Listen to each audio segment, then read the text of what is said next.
তো ইমাম মাহদী আবার কখন আসবে? আমরা তো বুঝলাম ইমাম মাহদী আসবেন, তারপরে দাজ্জাল, তারপরে ঈসা আলাইহিস সালাম, তারপরে খেলাফত, এই তো। আর ইমাম মাহদী আবার কখন? আমাদের বুয়েটের মাহদী বের হয়, পাঞ্জাব থেকে মাহদী বের হয়, হ্যাঁ, বাংলাদেশের ওই কোনায় মাহদী বের হয়, সৌদি আরব থেকে ওই কোনা থেকে মাহদী বের হয়, হয় না?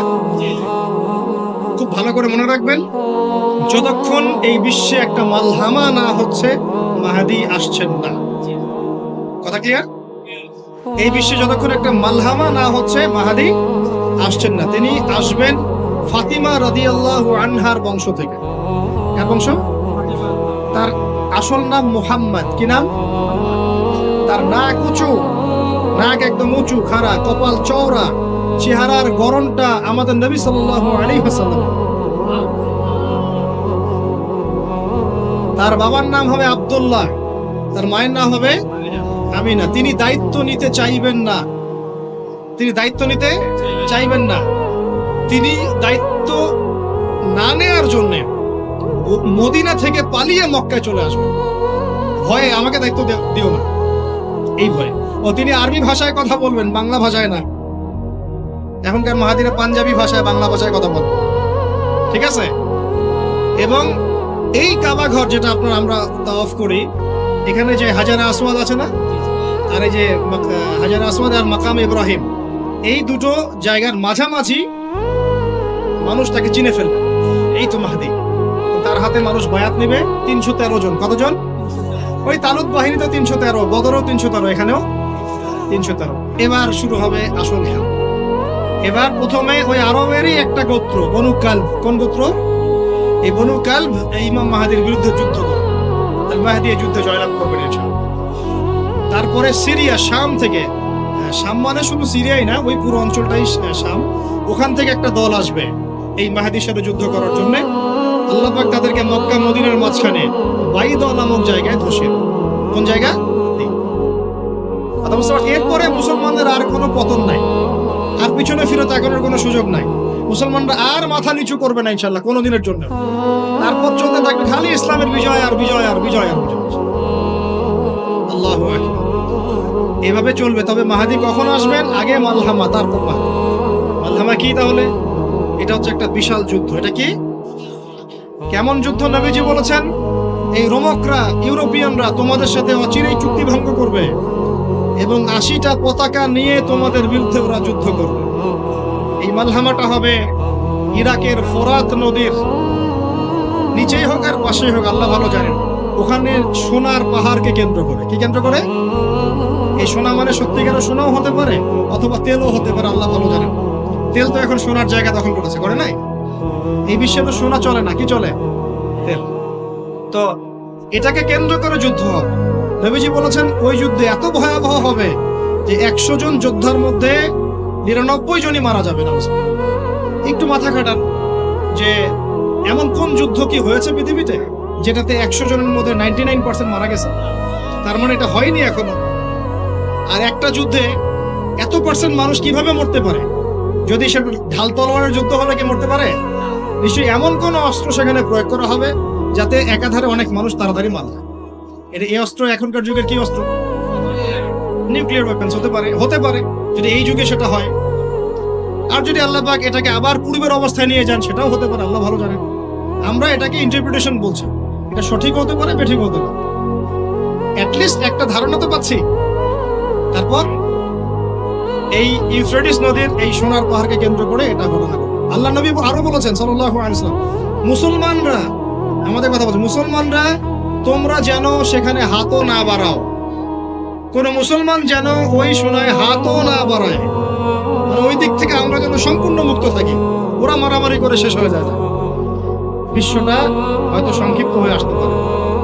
যদি এরকম কোনো ম্যাসিভ নিউক্লিয়ার যুদ্ধ হয়ে যায়, যেটার আশঙ্কা অনেকেই করেন, মিলিটারি অ্যাফেয়ার্স যারা করেন তারা করেন, পলিটিক্স যারা করেন তারা করেন, এবং এই জায়নিস্টরা চাচ্ছে, এই জায়নিস্টরা খুব করে চাচ্ছে বিশ্বে এমন একটা যুদ্ধ লাগুক। একবার ইউক্রেন রাশিয়ার ইস্যু তুলে দেয়, একবার সিরিয়ার ইস্যু তুলে দেয়, একবার আফগান ইস্যু তুলে দেয়, একবার ইরাকে ইস্যু তুলে দেয়, একবার প্রথম বিশ্বযুদ্ধ লাগায়, একবার দ্বিতীয়টা লাগায়। ওরা খুব করে চাচ্ছে যেন আরো একটা লাগে। এবার যদি লাগে তাহলে এটা কনভেনশনাল যুদ্ধ হবে না, এটা দেখবেন একটা নিউক্লিয়ার যুদ্ধ হয়ে গেছে। সেটা হয়ে গেলে ওয়ার্ল্ডের আয়তন আর এমন থাকবে কিনা আল্লাহ ভালো জানে। এগুলো ভাবতে হবে, আমাদের করণীয় ফিক্স করতে হবে। আর আমরা কি করছি বললাম, ওই যে নেইমার দিকে ফুটবল খেলছি। আমরা কি করছি, আমরা মাশাআল্লাহ তেল বিক্রি করছি ওদের কাছে, আমরা ওদের কাছ থেকে পেট্রো ডলার চুক্তি করেছি, ওদের সাথে বন্ধুত্ব করার চেষ্টা করছি। আর আল্লাহ পাক কোরআনে বলেছেন লা তাত্তাখিযুল ইয়াহুদা ওয়ান নাসারা আউলিয়া, ওই আয়াতটা থাক, ওটা খালি তেলাওয়াতের জন্য, আমল করার জন্য না। আমার কথা কি বুঝতে পারছেন? ওলামায়ে কেরাম তো নিশ্চয়ই বুঝতে পারছেন। তো এখন আমি যে বললাম যে সুদভিত্তিক অর্থনীতির সাথে আমরা যেন সম্পৃক্ত না হই, হারাম না খাই, ঘুষ না খাই, বা হারাম রিজিকে না যাই, তাহলে ইবাদত কবুল হবে না। আদতে আমরা সবাই কোনো না কোনো ভাবে সুদ খাচ্ছি, কারণ পুরো সিস্টেমটাই সুদভিত্তিক। এখন এখান থেকে আমাদের উদ্ধারের পথ কি? একটা আয়াত আমি বলতে চাই, যেটাতে আপনি আশ্বস্ত হবেন কিছুটা। আল্লাহ পাক বলেছেন সূরা তালাকের মধ্যে, ফাত্তাকুল্লাহা মাস্তাতা'তুম, ফাত্তাকুল্লাহা মাস্তাতা'তুম, তোমরা সাধ্যমতো আল্লাহকে ভয় করো। মানে ইচ্ছা করে আপনি সুদের সাথে সম্পৃক্ত হবেন না, অনিচ্ছাকৃত যদি লেগে যায় গায়ে ছিটা ফোটা, আল্লাহ মাফ করে দিবেন ইনশাআল্লাহ। তাহলে ভাই আমরা যে মুসলিম পরিবারে জন্ম নিয়েছি, শুকরিয়া আদায় করতে হবে কিনা? তাহলে নামাজ পড়বো কিনা, রোজা রাখবো কিনা, পর্দা করবো কিনা, আমাদের পরিবারকে পর্দা রাখবো কিনা, বাচ্চাদেরকে আমরা কোরআন সুন্নাহ শেখাবো কিনা, আমরা নফল ইবাদত বাড়াবো কিনা, যাকাত দিব কিনা। বাংলাদেশে কিচ্ছু লাগবে না, কোনো বৈদেশিক ঋণেরও দরকার নাই, শুধু আপনারা যাকাত দেওয়া শুরু করেন। আমাদের স্যার আছে এখানে, উনি এই কথাগুলো আর উঁচু লেভেল পর্যন্ত পৌঁছাতে পারবেন, আমরা তো সব জায়গায় পৌঁছাতে পারবো না। কোনো বৈদেশিক ঋণের দরকার হবে না যদি আমি যাকাত দেওয়া শুরু করি। যাকাতের খাত কয়টা? 8টা। কয়টা? 8টা। খাতগুলো খুঁজে খুঁজে বের করেন, মুফতি সাহেবদের সাথে পরামর্শ করেন, দেখেন শুধু যাকাতের টাকা দিয়েই দেখবেন দারিদ্রতা দূর হয়ে গেছে ইনশাআল্লাহ। এটা প্রমাণিত অর্থনীতি, এটা কোনো কাল্পনিক অর্থনীতি নয়। আপনি উমর রাদিয়াল্লাহু আনহুর যুগে খুঁজে খুঁজে কোনো ফকির মিসকিন পাবেন না, পাবেন? উসমান রাদিয়াল্লাহু আনহুর যুগে আপনি খুঁজে খুঁজে মিসকিন পাবেন না। তাহলে তাদের সময় কিভাবে সম্ভব হলো, এখন কেন হয় না? কারণ হচ্ছে আমরা একে তো সুদভিত্তিক অর্থনীতির মধ্যে আছি, 1, 2 আমরা ওই যে পশ্চিমাদের এবং জায়নিস্টদের ঋণের জালে পড়ে গেছি, 2, আর 3 হচ্ছে আমরা যাকাত ছেড়ে দিয়েছি। মাঝে মাঝে আমরা দেই টুকটাক যাকাত মসজিদে, মাদ্রাসা, এখানে ওখানে, আর মনে করি যে আমি পাক্কা মুসলমান হয়ে গেছি। প্রথম নসিহত আজকের, আল্লাহ পাক আমাকে আমল করার তৌফিক দান করুন, আপনাদের সবাইকে তৌফিক দান করুন। উদখুলু ফিস সিলমি কাফা, তোমরা পরিপূর্ণরূপে ইসলামে প্রবেশ করো। যতদিন পর্যন্ত আমরা পরিপূর্ণ মুসলমান না হচ্ছি, পুরো বিশ্বে মায়ের খাওয়া বন্ধ হবে না। যে মুসলমান নামাজ পড়ে না, সে কেন মায়ের খাবে না আমাকে বুঝান। যে মুসলমানের নৈতিকতা নাই, 10টা টাকার জন্য ঈমান বিক্রি করতে পারে, সে কেন মায়ের খাবে না? যে বোন পর্দা করার ফুরসতই পাচ্ছে না, তার কাছে মনে হচ্ছে দেহের প্রদর্শনী মনে হয়, এটাই মনে হয় ভালো, তো সে কেন মায়ের খাবে না? কেন ধর্ষণের শিকার হবে না আমাকে বুঝান। যখন আমরা হারাম খাচ্ছি, কিভাবে আমাদের দোয়া আরো সে আজিমে পৌঁছাবে আমাকে বুঝান। আর যখন আমরা রাষ্ট্রীয়ভাবে, জাতিগতভাবে আল্লাহর হুকুম আহকাম বিধানকে পাশ কাটিয়ে মানব রচিত বিধান চর্চা করছি, আল্লাহর রহমত কিভাবে নেমে আসবে আমাকে বুঝান। আমি বুঝি না ভাই, আমাকে বুঝান। কোন অপশন আছে? একটা বিষয় কান খুলে শুনে রাখেন, আসন্ন সময়গুলোতে এই বিশ্বে শুধুমাত্র ইসলাম থাকবে, আর কিচ্ছু থাকবে না। আল্লাহ পাক এমন একটা প্রজন্ম অচিরেই নিয়ে আসবেন যারা এই রকম ইসলাম পালন করবে না, যারা 100% ইসলাম পালন করবে ইনশাআল্লাহ। তারা পরিপূর্ণ মুসলমানও হবে, ইসলামও পরিপূর্ণরূপে পালন করবে, আল্লাহর পথে দাওয়াতি কাজও করবে, প্রয়োজন হলে জিহাদও শরীক হবে। তখন দেখবেন ইনশাআল্লাহ এমন একটা প্রজন্ম আসছে, ওই প্রজন্মের কাছে এই জায়নিস্টরা বলেন আর পশ্চিমারাই বলেন, কেউ পেরে উঠবে না ইনশাআল্লাহ। আমি খোলামেলা কথা বললাম, একদম এই প্রজন্ম সামনে আসছে ইনশাআল্লাহ। আল্লাহ নবী বলেছেন এমন একটা জাইশ আসবে, যে জাইশ ফালা নি'মাল আমিরু আমিরুহা ওয়ালা নি'মাল জাইশু যালিকাল জাইশ, কতই না উত্তম সেই বাহিনীর আমির আর কতই না উত্তম সেই সেনাবাহিনী। পৃথিবীর কোনো পরাশক্তি তাদের সাথে যুদ্ধ করে পারবে না। আস্তে আস্তে আস্তে আস্তে ওরা বাইতুল মুকাদ্দাস পর্যন্ত জয় করবে, কেউ ঠেকাতে পারবে। এখন বিশ্বের চিত্র দেখে কি আপনার এটা মনে হচ্ছে? এখন বিশ্বের চিত্র দেখে কিন্তু মনে হচ্ছে না। এখন এখন বিশ্বের চিত্র দেখে মনে হচ্ছে সবকিছু আমাদের নেগেটিভ, আমাদের এগেইনস্টে যাচ্ছে, তাই না? পুরো বিশ্বে আমাদের কোনো খেলাফত নাই। একটু বোঝেন, পুরো বিশ্বে আমাদের কোনো খেলাফা স্টেট নাই। খেলাফা স্টেট মানে কি? খেলাফা স্টেট মানে ওমর রাদিয়াল্লাহু আনহুর মতো শাসন, আল্লাহর রাসূলের মতো শাসন, উসমান, আবু বকর, আলীর মতো শাসন রাদিয়াল্লাহু আনহুম আজমাইন। মানে যে স্টেটের মধ্যে আল্লাহ পাকের লস ছাড়া অন্য কোনো লস চলে না। হ্যাঁ, কোনটা চলে? যেটা আল্লাহ এবং তার রাসূলের আইনের অনুকূলে সেটা চলে, প্রতিকূলে কোনো কিছু চলে না। এটা খিলাফা স্টেট।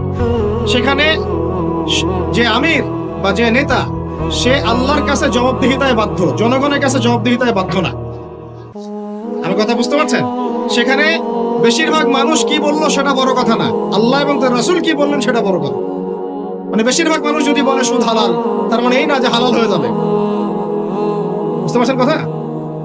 আর বেশিরভাগ মানুষ যদি বলে মদ হালাল, তার মানে এই না যে মদ হালাল হয়ে যাবে।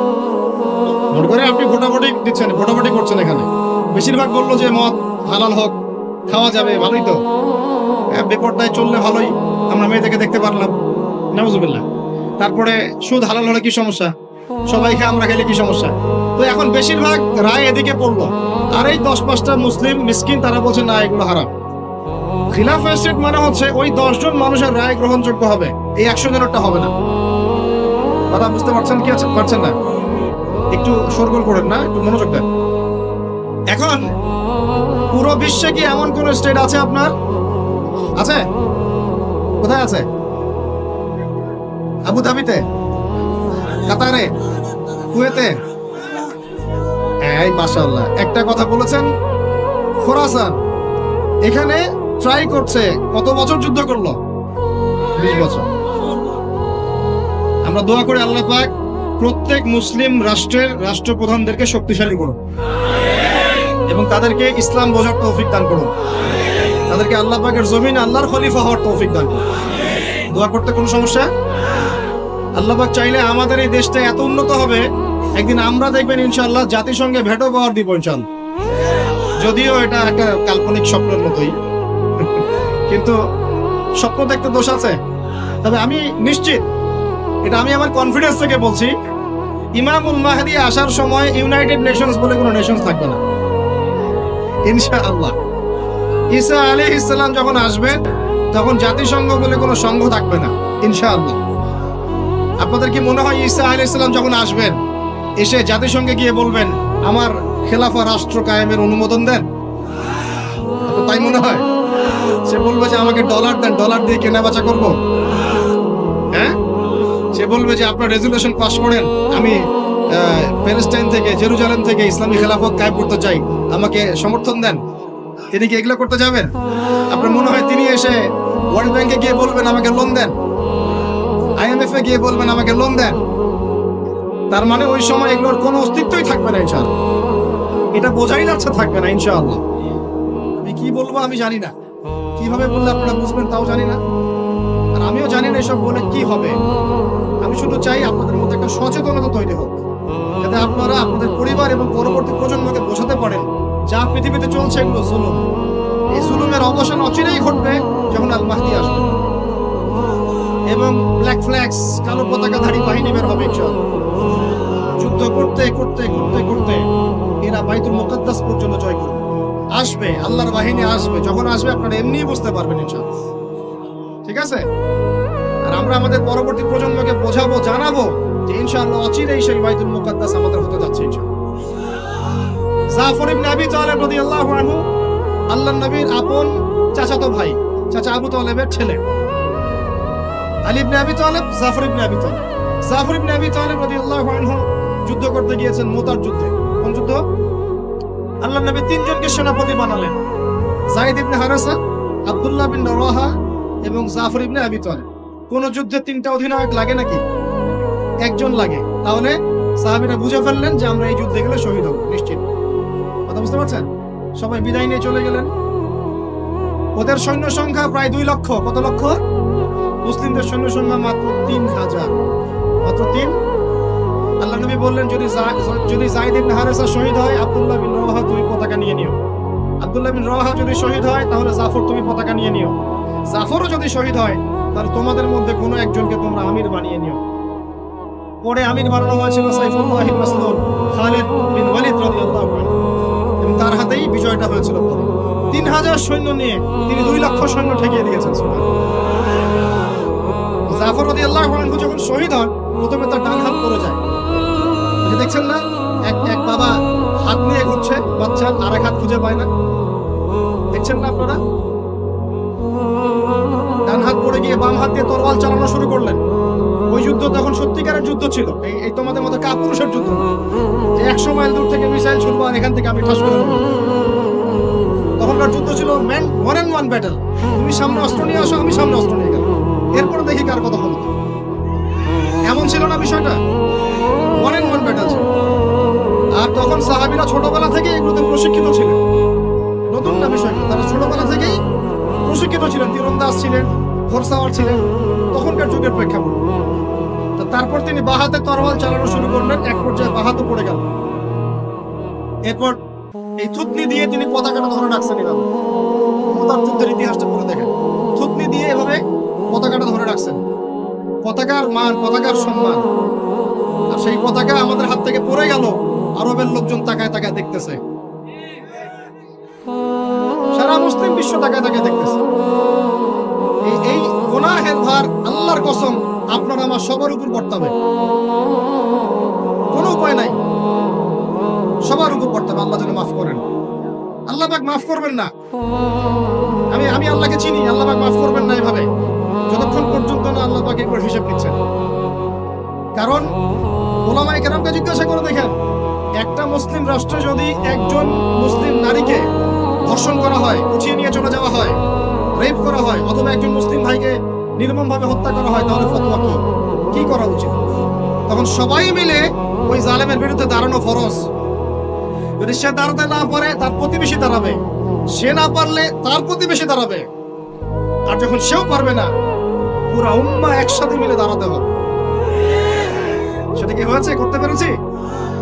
পতাকা ধরে রাখলেন এইভাবে, পতাকা পড়তে দিলেন না। এক পর্যায়ে এক কাফেরের তরবারের আঘাতে তার শরীরটা দ্বিখণ্ডিত হয়ে গেল। এদিকে মদিনায় নবী সাল্লাল্লাহু আলাইহি ওয়াসাল্লাম খবর পেয়ে গেলেন। খবর পেয়ে বলছেন, এইমাত্র জাফর শহীদ হলো, এইমাত্র জাফর শহীদ হলো। সুবহানাল্লাহ। তখন তিনি, তার চোখ দিয়ে পানি পড়ছে, তিনি জাফরের বাসায় চলে গেলেন, ছুটে চলে গেলেন জাফর ইবনে আবি তালিবের বাসায়। তার ছোট ছোট বাচ্চা ছিল। আপনার আমার বাচ্চা নাই? ছোট ছোট বাচ্চা, তাদেরকে বুকে জড়িয়ে কান্নাকাটি করছেন। সাহাবীরা বলছেন, ইয়া রাসূলুল্লাহ, আপনি আল্লাহর রাসূল হয়ে কান্নাকাটি করছেন? নবীজি বলেন, এটা আল্লাহর রহমত, এটা আল্লাহর রহমত। যে কাঁদতে পারে না তার মন তো পাষাণ। জাফর শহীদ হয়ে গেছে। তারপরে তিনি হাসলেন, আমাদের নবী হেসে উঠলেন। সাহাবীরা বললেন যে, আপনি একটু আগে কাঁদলেন, এখন হেসে উঠলেন? নবীজি বললেন, এই মাত্র আমি দেখলাম যে জাফরকে দুজন ফেরেশতার মাধ্যমে আমার সামনে দিয়ে নিয়ে যাওয়া হলো। আমি দেখলাম জাফর জান্নাতে, আর দুই হাত, যে দুই কাটা হাত, এই দুই কাটা হাতের বদৌলতে আল্লাহ পাক তাকে জান্নাতে দুইটা পাখা দিয়েছে, সে জান্নাতে উড়ে বেড়াচ্ছে, ফল খাচ্ছে। এই দৃশ্য দেখে আমি হেসে উঠলাম। আমি এই জন্য বলছি, আমাদের শহীদরা মৃত নয়, আমাদের শহীদরা মৃত নয়। আমাদের এই মা, বোন, শিশু, নারী যাদেরকে মেরে ফেলা হয়েছে, কেউ মৃত নয়। ইনশাআল্লাহ তারা জীবিত আছে, এবং তারা এখন আল্লাহ পাককে কি বলছেন জানেন? তারা আল্লাহকে বলছেন, আল্লাহ আমাদেরকে আরেকবার ফিরিয়ে দাও, আরো একবার এদের বিরুদ্ধে যুদ্ধ করে যেন শহীদ হয়ে আসে।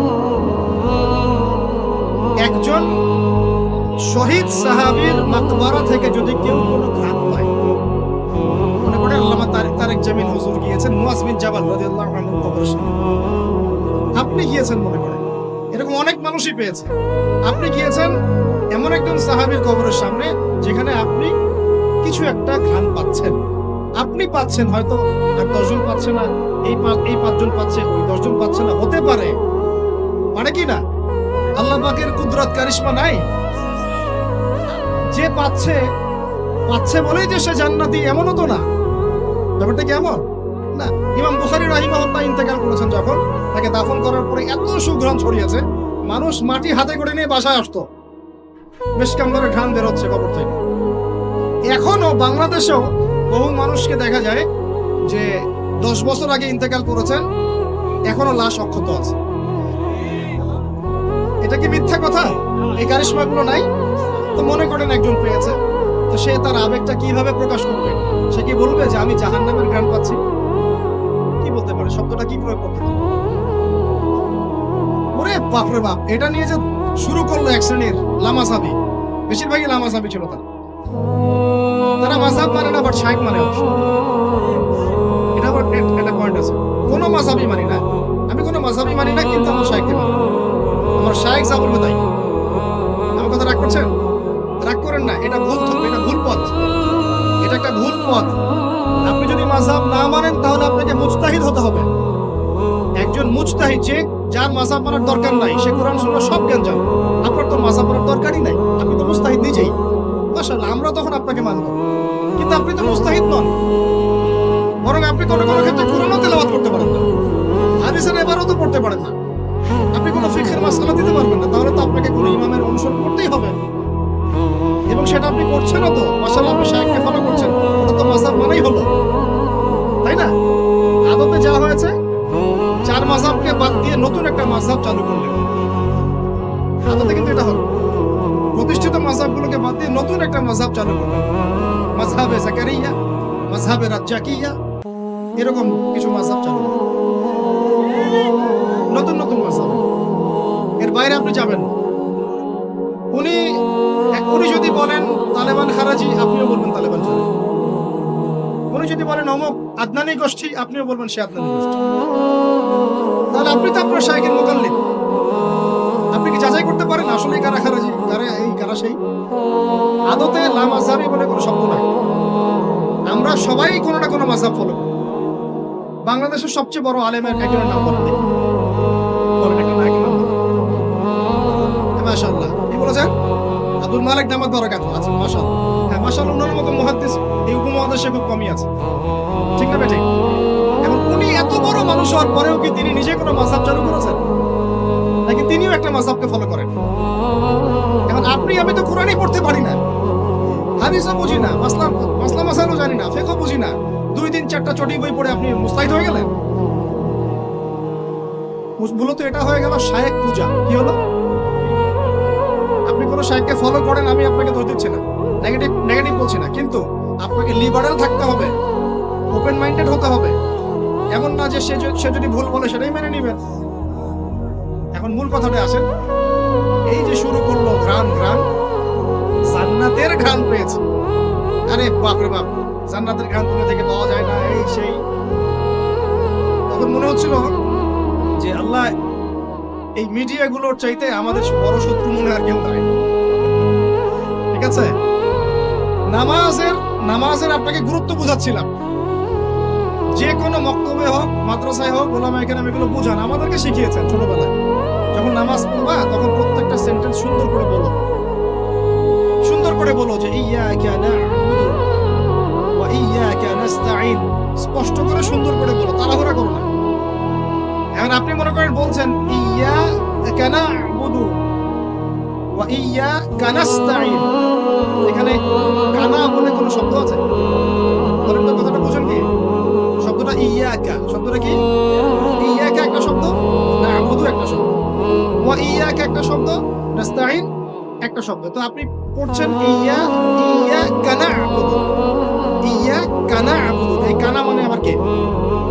শব্দটা হচ্ছে ইয়্যাকা না'বুদু, ইয়্যাকা না'বুদু ওয়া ইয়্যাকা নাস্তাঈন।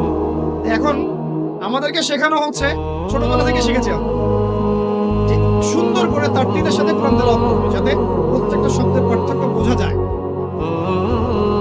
আপনি বলছেন, ধরেন কথার কথা, আপনি বলছেন, আমি বলছি আল্লাহু আকবার, আল্লাহু আকবার। এখন কেউ বলছে আল্লাহু আকবার, আল্লাহু আকবার, শব্দটা কি হু আকবার না আল্লাহু আকবার? একটা সৌন্দর্য আছে না? এইটাই বুঝাচ্ছিলাম যে সামিআ আল্লাহু লিমান হামিদা, সামিআ আল্লাহু লিমান হামিদা। এই বাপ রে বাপ, কি দিয়ে শুরু করলো! তখন মনে হচ্ছে সংসদে বিল পাস করা খালি বাকি রাখছে, এটা সংসদ পর্যন্ত নিয়ে যাবে, এটা মনে হচ্ছিল আমার কাছে। হায় রে বাঙালি জাতি! ভাই, মূল কথা আজকের লেকচারের, পুরো বিশ্বে আমাদের অবস্থা ভালো না, মূল জায়গায় থাকবেন, শাখা প্রশাখায় যাবেন না। আমাদের মূল জায়গা হচ্ছে পরিপূর্ণ ইসলাম পালন করব, নিজে করব, আমার পরিবারে প্রতিষ্ঠা করব ইনশাআল্লাহ, আমার বাচ্চাদের মধ্যে প্রতিষ্ঠা করব ইনশাআল্লাহ। আমরা উলামায়ে কেরামের মধ্যে কোনো বিভক্তি সৃষ্টি করব না, আমরা ইস্যু পাগল হব না, আমরা মাজলুমের পক্ষে থাকব, আমরা জালেমের বিপক্ষে থাকব। মুনাফিকদের সাথে কোনো আপোষ নাই, জালেমদের সাথে কোনো আপোষ নাই। আমরা উম্মার ঐক্যের চেষ্টা করব, বিভক্তির দিকে যাব না। আমরা হালাল খাবো, আমাদের উপরে যারাই গভর্নমেন্টে আসুক আমরা আনুগত্য করব, আমরা আনুগত্য করব, আমরা তাদের সাথে বিদ্রোহে যাব, তাদেরকে ওয়াজ নসিহত করব, বোঝানোর চেষ্টা করব এবং জাতিগত ঐক্য ধরে রাখবো। হ্যাঁ, তারা যদি সরাসরি ইসলামের বিরুদ্ধে চলে যায় তখন যা করার তাই করবো, কিন্তু সরাসরি কি তারা ইসলামের বিরুদ্ধে যাচ্ছেন? যাচ্ছেন। অতএব এখানে আমরা কোনো ফাসাদ সৃষ্টি করবো না, কোনো দরকার নাই ভাই। মুসলিম মুসলিম মারামারি করে এগুলো শহীদ না, মুসলিম মুসলিম লাঠি বৈঠা নিয়ে মারামারি করে এগুলো শহীদ হবে না, সাবধান, এটা সঠিক পথ নয়। তবে আমরা অবশ্যই অবশ্যই তাদেরকে নসিহত করবো, দোয়া করবো, জাতিগত ঐক্য ধরে রাখবো এবং আমাদের লক্ষ্য আমরা স্থির রাখবো। আমাদের লক্ষ্যটা কি ভাই? ওই বাইতুল মুকাদ্দাস। লক্ষ্যটা কি? বাইতুল মুকাদ্দাস। ইনশাআল্লাহ পুরো বিশ্ব থেকে আস্তে আস্তে জালেমদের পতন ঘটবে ইনশাআল্লাহ, মাজলুমের রক্ত বৃথা যাবে না ইনশাআল্লাহ। ইনশাআল্লাহ আমাদের শহীদরা মৃত নন ইনশাআল্লাহ, তাদেরকে রিজিক দেওয়া হচ্ছে। আমরা সবাই মন খুলে দোয়া করবো তাদের জন্য। এখন কনক্লুশনে আসি। বিশ্বের এই অবস্থায় আমাদের অবস্থাটা কি একটু দেখাই, তারপর শেষ করে দিই। একটু বসেন 10টা মিনিট খালি মনোযোগ দেন। আমাদের অবস্থা কি দেখেন? পুরো বিশ্বে কি আমাদের খেলাফা আছে? বললাম নাই। পুরো বিশ্বের অর্থনৈতিক শক্তি আমাদের হাতে আছে? রাজনৈতিক ক্ষমতা আমাদের হাতে আছে? বৈশ্বিক রাজনৈতিক ক্ষমতা আছে? নাই। আমাদের কি মিডিয়াগুলো সব স্বতন্ত্র, নিজের স্বাধীন? আমাদের কি এই পারমাণবিক অস্ত্রশস্ত্র ওয়েপন্স আছে?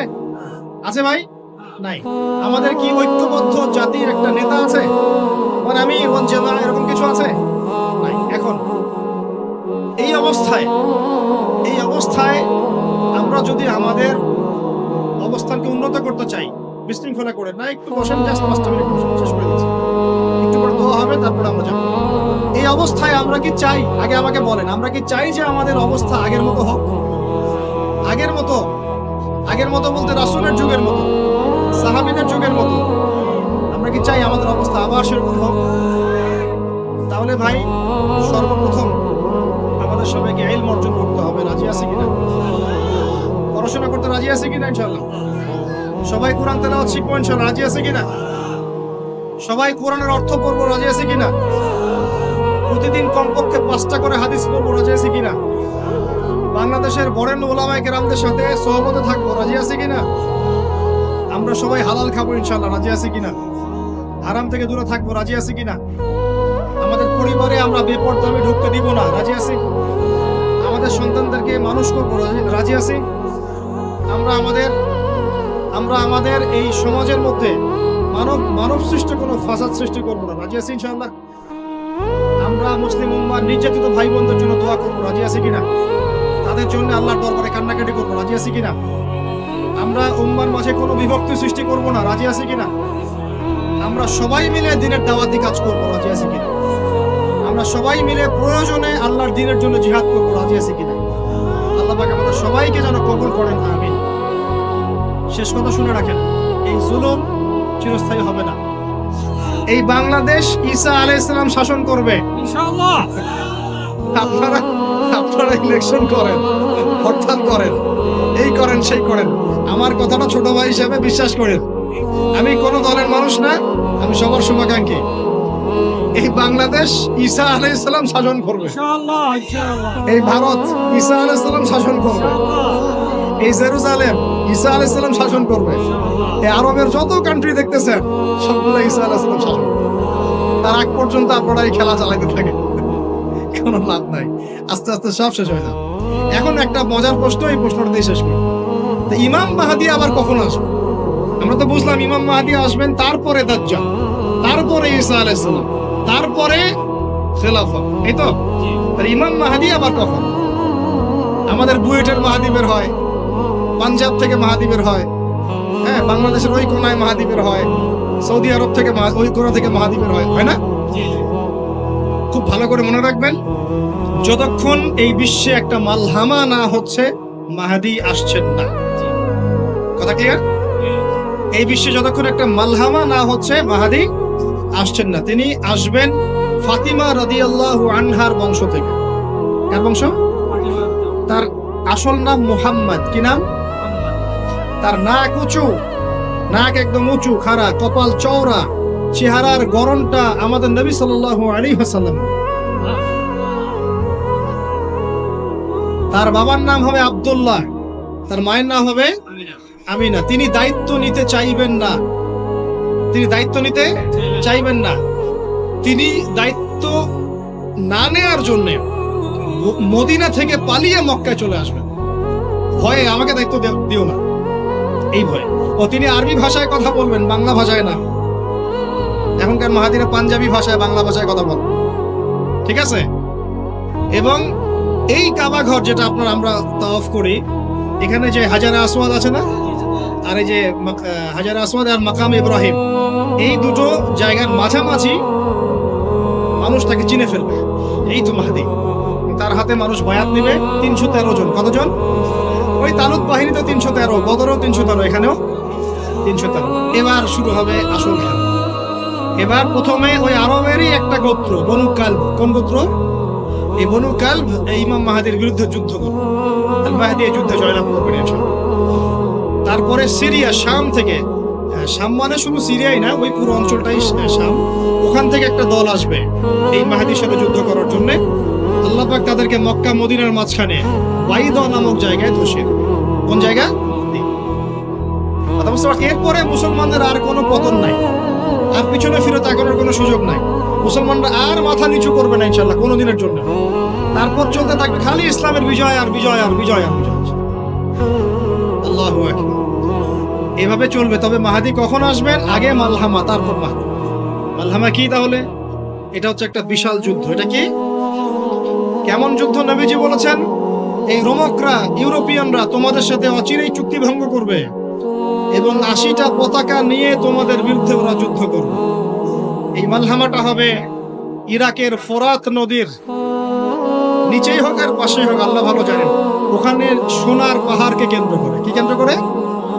এই সোনা মানে সত্যিকারের সোনাও হতে পারে, অথবা তেলও হতে পারে, আল্লাহ ভালো জানেন। তেল তো এখন সোনার জায়গা দখল করেছে, করে নাই? এই বিশ্বে তো সোনা চলে না, কি চলে? তেল। তো এটাকে কেন্দ্র করে যুদ্ধ হবে। নবীজি বলেছেন ওই যুদ্ধে এত ভয়াবহ হবে যে 100 জন যোদ্ধার মধ্যে 99 জনই মারা যাবে না। একটু মাথা কাটান যে এমন কোন যুদ্ধ কি হয়েছে পৃথিবীতে যেটাতে 100 জনের মধ্যে 99% মারা গেছে? তার মানে এটা হয়নি এখনো। আর একটা যুদ্ধে এত পার্সেন্ট মানুষ কিভাবে মরতে পারে? যদি সেটা ঢাল তলোয়ারের যুদ্ধ হলে কি মরতে পারে? নিশ্চয়ই এমন কোন অস্ত্র সেখানে প্রয়োগ করা হবে যাতে একাধারে অনেক মানুষ তাড়াতাড়ি মারে। এটা এই অস্ত্র এখনকার যুগের কি অস্ত্র? নিউক্লিয়ার ওয়েপন্স হতে পারে, হতে পারে যদি এই যুগে সেটা হয়। আর যদি আল্লাহ পাক এটাকে আবার পূর্বের অবস্থায় নিয়ে যান, সেটাও হতে পারে, আল্লাহ ভালো জানেন। আমরা এটাকে ইন্টারপ্রিটেশন বলছি, এটা সঠিক হতে পারে, বেঠিক হতে পারে। অ্যাটলিস্ট একটা ধারণা তো পাচ্ছি। তারপর এই ইউফ্রেটিস নদীর এই সোনার পাহাড়কে কেন্দ্র করে এটা ঘটনা ঘটে। আল্লাহ নবী আরো বলেছেন সাল্লাল্লাহু আলাইহি ওয়াসাল্লাম, মুসলমানরা, আমাদের কথা বলছে, মুসলমানরা তোমরা যেন সেখানে হাতও না বাড়াও। কোন মুসলমান যেন ওই সোনায় হাতও না বাড়ায়, মানে ওই দিক থেকে আমরা যেন সম্পূর্ণ মুক্ত থাকি। ওরা মারামারি করে শেষ হয়ে যায়। বিশ্বটা হয়তো সংক্ষিপ্ত হয়ে আসতে পারে যদি এরকম কোন ম্যাসিভ নিউক্লিয়ার যুদ্ধ হয়ে যায়, যেটার আশঙ্কা অনেকেই করেন। মিলিটারি অ্যাফেয়ার্স যারা করেন তারা করেন, পলিটিক্স যারা করেন তারা করেন। এবং এই জায়নিস্টরা চাচ্ছে, এই জায়নিস্টরা খুব করে চাচ্ছে বিশ্বে এমন একটা যুদ্ধ লাগুক। একবার ইউক্রেন রাশিয়ার ইস্যু তুলে দেয়, একবার সিরিয়ার ইস্যু তুলে দেয়, একবার আফগান ইস্যু তুলে দেয়, একবার ইরাকে ইস্যু তুলে দেয়, একবার প্রথম বিশ্বযুদ্ধ লাগায়, একবার দ্বিতীয়টা লাগায়। ওরা খুব করে চাচ্ছে যেন আরো একটা লাগে। এবার যদি লাগে তাহলে এটা কনভেনশনাল যুদ্ধ হবে না, এটা দেখবেন একটা নিউক্লিয়ার যুদ্ধ হয়ে গেছে। সেটা হয়ে গেলে ওয়ার্ল্ডের আয়তন আর এমন থাকবে কিনা আল্লাহ ভালো জানে। এগুলো ভাবতে হবে, আমাদের করণীয় ফিক্স করতে হবে।